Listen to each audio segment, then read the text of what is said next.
അമൃത് Veni hair elixir presents daily news സായാഹ്ന വാർത്തകൾ powered by Pulimoottil Silks KSFE. എന്താ ഒരു മൂഡ് ഓഫ്? ഇപ്പൊ മുടി വല്ലാതെ കൊഴിയുന്നുണ്ട്, അതാ തോന്നുന്നു.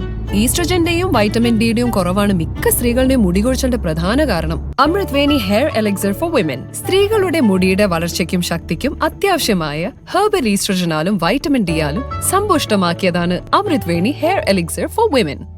നമസ്കാരം, ഞാൻ ഷാജി പത്മനാഭൻ. ഡെയിലി ന്യൂസിന്റെ സായാഹ്ന വാർത്തകളിലേക്ക് സ്വാഗതം. ഇന്ന് ജൂലൈ 30 ചൊവ്വാഴ്ച. വയനാട്ടിലെ ഉരുൾപൊട്ടലിൽ വിറങ്ങലിച്ച് കേരളം. വയനാട് മേപ്പാടി, മുണ്ടക്കൈ, ചൂരൽമല തുടങ്ങിയ പ്രദേശങ്ങളിലുണ്ടായ ഉരുൾപൊട്ടലിൽ 70 പേർ മരിച്ചതായി റിപ്പോർട്ട്. ഓരോ മണിക്കൂറിലും മരണസംഖ്യ കുതിച്ചുയരുകയാണ്. മരണസംഖ്യ ഇനിയും ഉയരാനാണ് സാധ്യത. രക്ഷാദൗത്യം സജീവമാകുന്നുണ്ടെങ്കിലും രക്ഷാപ്രവർത്തനത്തിന് മഴ തടസ്സമാകുന്നുണ്ട്. വിവിധ ആശുപത്രികളിലായി ചികിത്സകളിലായി കഴിയുന്നത് 100-ലധികം പേരാണ്. 50-ലേറെ വീടുകൾ, നിരവധി വാഹനങ്ങൾ എന്നിവ ഉരുൾപൊട്ടലിൽ തകർന്നും ഒലിച്ചും പോയിരിക്കുകയാണ്. രാത്രി 1 മണിക്ക് ശേഷമാണ് ദുരന്തമുണ്ടായത്. ഉറക്കത്തിലാണ് വെള്ളം കുത്തിയൊലിച്ചെത്തിയത്.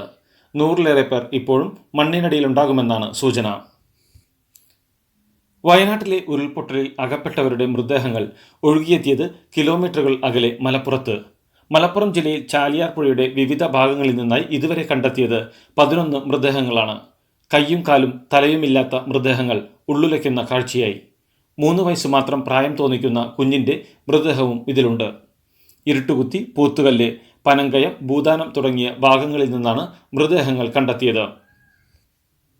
ഉരുൾപൊട്ടലിൽ തീർത്തും ഒറ്റപ്പെട്ട് വയനാട്ടിലെ മുണ്ടക്കൈ മേഖല. മുണ്ടക്കൈയിലേക്കുള്ള പാലം പൂർണ്ണമായി തകർന്നതോടെയാണ് റോഡ് മാർഗം എത്തിച്ചേരുന്നതിന് പ്രധാന വെല്ലുവിളിയായത്. ഏകദേശം 250ഓളം പേർ മുണ്ടക്കൈയിൽ കുടുങ്ങിക്കിടക്കുന്നതായാണ് സൂചന. നിരവധി വീടുകൾ ഒലിച്ചുപോയി. മേഖലയിലുണ്ടായിരുന്ന 9 ലയങ്ങളും എസ്റ്റേറ്റിലെ 4 സ്റ്റാഫ് ക്വാർട്ടേഴ്സുകളും ഒലിച്ചുപോയെന്നാണ് വിവരം. ഇവിടങ്ങളിൽ 65 കുടുംബങ്ങളാണ് താമസിച്ചിരുന്നത്. എസ്റ്റേറ്റുമായി ബന്ധപ്പെട്ട് ജോലി ചെയ്യുന്ന 35 തൊഴിലാളികളെ കാണാനില്ലെന്നും വിവരങ്ങളുണ്ട്. വയനാട് ഉരുൾപൊട്ടലിൽ അഗാധമായ ദുഃഖം അറിയിച്ച് പ്രധാനമന്ത്രി നരേന്ദ്രമോദി. വയനാട്ടിലെ രക്ഷാപ്രവർത്തനങ്ങൾക്കായി എല്ലാ സഹായവും പ്രധാനമന്ത്രി വാഗ്ദാനം ചെയ്തു. അദ്ദേഹം മുഖ്യമന്ത്രി പിണറായി വിജയനുമായി ഫോണിൽ ബന്ധപ്പെടുകയും സ്ഥിതിഗതികൾ ആരായുകയും ചെയ്തു. മരിച്ചവരുടെ കുടുംബങ്ങൾക്ക് 2 ലക്ഷം രൂപയും പരിക്കേറ്റവർക്ക് 50,000 രൂപയും സഹായം പ്രഖ്യാപിച്ചു. വയനാട്ടിലെ ദുരന്തത്തിൽ സ്ഥിതിഗതികൾ നിരീക്ഷിക്കാൻ മുഖ്യമന്ത്രിയുടെ നേതൃത്വത്തിൽ പ്രത്യേക സംവിധാനം വേണമെന്ന് രാഹുൽ ഗാന്ധി ആവശ്യപ്പെട്ടു. കേന്ദ്രമന്ത്രിമാരുമായി സംസാരിക്കുമെന്നും വയനാടിന് സാധ്യമായ എല്ലാ സഹായങ്ങളും എത്തിക്കുമെന്നും രാഹുൽ ഗാന്ധി പറഞ്ഞു. മുഖ്യമന്ത്രിയും ജില്ലാ കളക്ടറുമായും ഫോണിൽ സംസാരിച്ച് അദ്ദേഹം സ്ഥിതിഗതികൾ വിലയിരുത്തി. എല്ലാ UDF പ്രവർത്തകരും ഭരണകൂടത്തിനൊപ്പം ചേർന്ന് രക്ഷാപ്രവർത്തനത്തിൽ പങ്കാളികളാവണമെന്നും അദ്ദേഹം ആഹ്വാനം ചെയ്തു. വയനാട് ഉരുൾപൊട്ടൽ ദുരന്തത്തിൽ കേന്ദ്രം പ്രഖ്യാപിച്ച സഹായധനം കൂട്ടണമെന്നും പ്രളയക്കെടുതി നേരിടാൻ കൂടുതൽ ഇടപെടൽ നടത്തണമെന്നും പ്രതിപക്ഷ നേതാവ് രാഹുൽ ഗാന്ധി ലോക്സഭയിൽ വ്യക്തമാക്കി. വയനാട് ഉരുൾപൊട്ടൽ ദുരന്തത്തിന്റെ പശ്ചാത്തലത്തിൽ സംസ്ഥാന സർക്കാരിന്റെ ഇന്നത്തെ എല്ലാ പൊതുപരിപാടികളും മാറ്റിവെക്കാൻ മുഖ്യമന്ത്രി പിണറായി വിജയൻ നിർദ്ദേശം നൽകി. ദുരന്തത്തിന്റെ വ്യാപ്തി ഇപ്പോഴും പറയാൻ കഴിയാത്ത അവസ്ഥയാണെന്നും പലയിടത്തും എത്തിപ്പെടാൻ പ്രയാസമാണെന്നും എല്ലാ സന്നാഹങ്ങളും വയനാട്ടിലേക്ക് പോവുകയാണെന്നും പ്രധാനമന്ത്രി എല്ലാ സഹായവും വാഗ്ദാനം ചെയ്തുവെന്നും മുഖ്യമന്ത്രി പിണറായി വിജയൻ പറഞ്ഞു. വയനാട് മേപ്പാടി, മുണ്ടക്കൈയിലെ ഉരുൾപൊട്ടലിൽ സാധ്യമായ എല്ലാ കാര്യങ്ങളും ചെയ്യുമെന്നും ദക്ഷിണേന്ത്യയിലെ എല്ലാ സൈനിക കേന്ദ്രങ്ങൾക്കും അലർട്ട് നൽകിയിട്ടുണ്ടെന്നും കേന്ദ്ര സഹമന്ത്രി ജോർജ് കുര്യൻ പറഞ്ഞു. സംഭവം നടന്ന ഉടനെ പ്രധാനമന്ത്രി നരേന്ദ്രമോദി രാവിലെ തന്നെ മുഖ്യമന്ത്രിയുമായി സംസാരിച്ചു. സംസ്ഥാന സർക്കാരും കേന്ദ്ര സർക്കാരും ഒരുമിച്ച് രക്ഷാപ്രവർത്തനങ്ങൾ ഏകോപിപ്പിക്കുമെന്നും അദ്ദേഹം പറഞ്ഞു. വയനാട്ടിലെ ഉരുൾപൊട്ടലിൽ ദുരിതാശ്വാസ പ്രവർത്തനങ്ങൾ നടന്നുവരുന്നതായി മന്ത്രി MP രാജേഷ്. 12 ക്യാമ്പുകൾ ആരംഭിച്ചിട്ടുണ്ടെന്നും കുടിവെള്ളം, ഭക്ഷണമടക്കം എല്ലാ സംവിധാനങ്ങളും ലഭ്യമാക്കുന്നുണ്ടെന്നും മന്ത്രി പറഞ്ഞു. സാഹചര്യം വിലയിരുത്തി ഉത്തരവിനെ കാത്തുനിൽക്കാതെ നടപടികൾ സ്വീകരിക്കാൻ തദ്ദേശ സ്ഥാപനങ്ങൾക്ക് നിർദ്ദേശം നൽകിയിട്ടുണ്ട്. ക്യാമ്പുകൾക്ക് ആവശ്യമുള്ള സാധനങ്ങൾ എത്തിക്കാൻ സമീപത്ത് തദ്ദേശ സ്ഥാപനങ്ങളുടെ സഹായം കൂടി തേടുന്നുണ്ടെന്നും അദ്ദേഹം പറഞ്ഞു. വയനാട് മേപ്പാടി ഉരുൾപൊട്ടലിൽ രക്ഷാപ്രവർത്തനം ഏകോപിപ്പിക്കാൻ മന്ത്രിമാരുടെ സംഘം. മന്ത്രിമാരായ K Rajan, PA Muhammad Riyas, OR Kelu എന്നിവരാണ് സംഘത്തിലുള്ളത്. വയനാട് ഉരുൾപൊട്ടൽ ദുരന്തത്തിന്റെ പശ്ചാത്തലത്തിൽ രാഷ്ട്രീയം കളിക്കേണ്ട സമയമല്ലെന്ന് കേരളത്തിലെ MPമാരോട് പാർലമെന്ററി കാര്യമന്ത്രി കിരൺ റിജു. കേന്ദ്ര സഹമന്ത്രി ജോർജ് കുര്യനോട് കേരളത്തിലേക്ക് പോകാൻ നിർദ്ദേശിച്ചിട്ടുണ്ടെന്നും സേനാ വിഭാഗങ്ങളെല്ലാം വയനാട്ടിലേക്ക് തിരിച്ചിട്ടുണ്ടെന്നും ഇപ്പോൾ രക്ഷാപ്രവർത്തനത്തിനാണ് മുൻഗണനയെന്നും ആഭ്യന്തര മന്ത്രാലയത്തോട് അടിയന്തര റിപ്പോർട്ട് തേടിയിട്ടുണ്ടെന്നും അദ്ദേഹം പറഞ്ഞു. വയനാട് ഉരുൾപൊട്ടലിന്റെ പശ്ചാത്തലത്തിൽ സമീപ ജില്ലകളായ മലപ്പുറം, കോഴിക്കോട് തുടങ്ങിയ വടക്കൻ ജില്ലകളിലും ശ്രദ്ധ കേന്ദ്രീകരിക്കാൻ ആരോഗ്യവകുപ്പ് മന്ത്രി വീണ ജോർജ് നിർദ്ദേശം നൽകി. ആശുപത്രികളിൽ അധിക സൗകര്യങ്ങൾ ഒരുക്കണമെന്നും വയനാട്ടിൽ അധികമായി ആരോഗ്യ പ്രവർത്തകരെ നിയോഗിക്കണമെന്നും മന്ത്രി നിർദ്ദേശിച്ചു. പണ്ട് മുത്തശ്ശിയുടെ കല്യാണക്കഥ കേട്ട മുതലെയുള്ള ആഗ്രഹമാണ് അന്നത്തെ മുത്തശ്ശിയെ പോലെ എന്റെ കല്യാണത്തിന് എടുത്തൊരുങ്ങണമെന്ന്.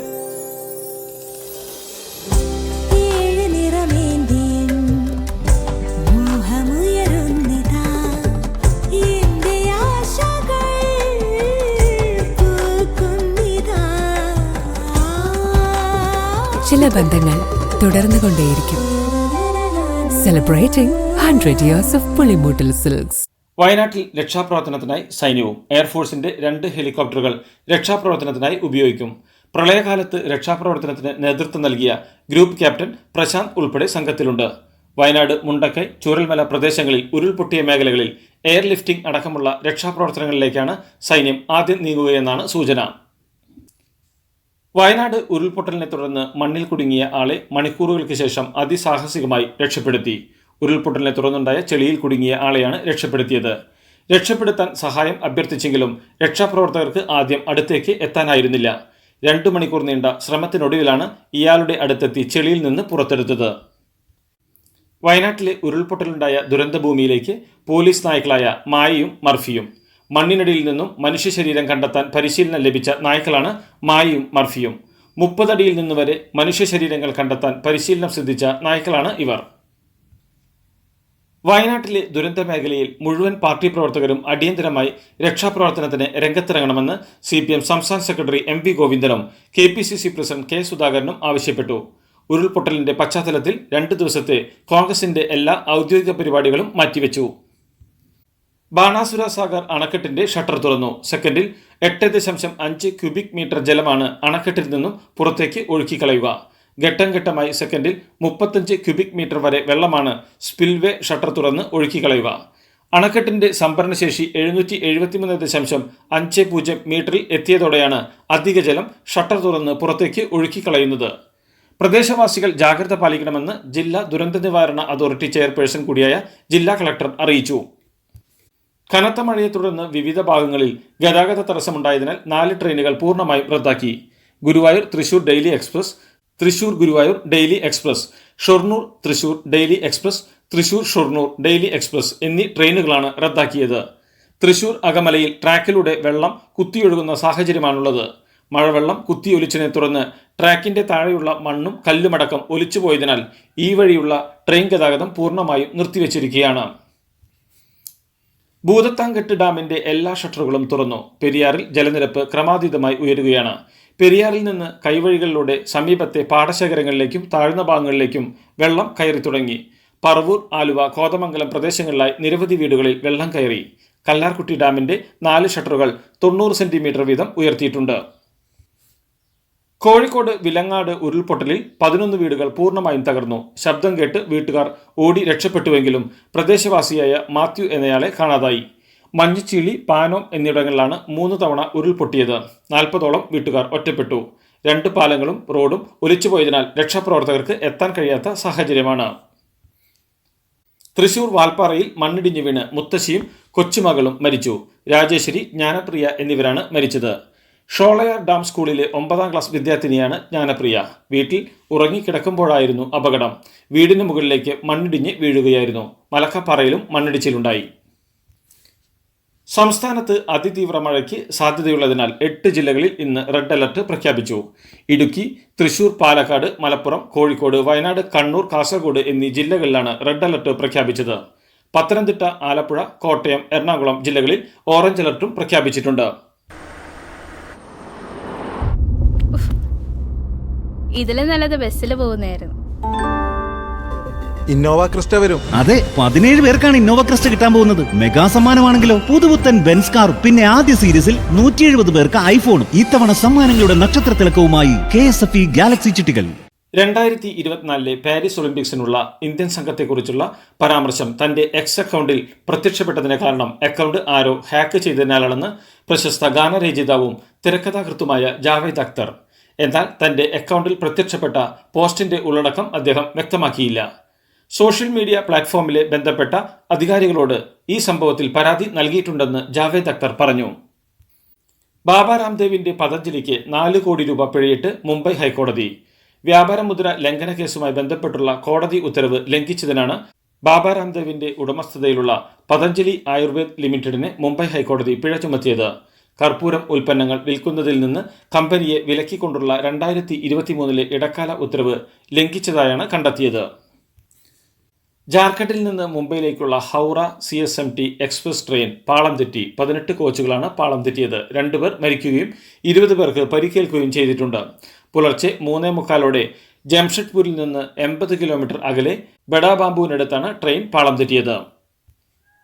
കാനഡയിലുണ്ടായ വാഹനാപകടത്തിൽ 3 ഇന്ത്യൻ വിദ്യാർത്ഥികൾക്ക് ദാരുണാന്ത്യം. ഡ്രൈവറടക്കം 4 പേർ സഞ്ചരിച്ച വാഹനത്തിന്റെ ഒരു ടയർ ഊരിത്തെറിച്ചതോടെയാണ് അപകടമുണ്ടായത്. കാനഡയിലെ ന്യൂ ബ്രൺസ്വിക്കിലെ മിൽക്കോവിലാണ് അപകടം സംഭവിച്ചത്. പാരീസ് ഒളിമ്പിക്സിൽ ഇന്ത്യക്ക് 2ാം medal. 10 metre air pistol mixed team ഇനത്തിൽ മനു ഭാക്കർ, സരബ്ജോത് സിംഗ് സഖ്യം വെങ്കലം സ്വന്തമാക്കി. മെഡൽ പോരാട്ടത്തിൽ ദക്ഷിണ കൊറിയൻ സഖ്യത്തെ 16-10 എന്ന സ്കോറിനാണ് ഇന്ത്യൻ സഖ്യം പരാജയപ്പെടുത്തിയത്. ഇതോടെ ഒരു ഒളിമ്പിക്സിൽ 2 മെഡലുകൾ നേടുന്ന ആദ്യ ഇന്ത്യൻ താരം എന്ന റെക്കോർഡ് മനു ഭാക്കർ സ്വന്തം പേരിലെഴുതി. നേരത്തെ വനിതകളുടെ 10 മീറ്റർ എയർ പിസ്റ്റൾ ഇനത്തിൽ മനു ഭാക്കർ വെങ്കലം നേടിയിരുന്നു. ഇതോടുകൂടി ഡെയിലി ന്യൂസിന്റെ ഇന്നത്തെ സായാഹ്ന വാർത്തകൾ സമാപിക്കുന്നു. ഡെയിലി ന്യൂസിന് വേണ്ടി വാർത്തകൾ വായിച്ചത് ഷാജി പത്മനാഭൻ. ഡെയിലി ന്യൂസ് ലൈവ്.in വാർത്തകൾ വിരൽ തുമ്പിൽ.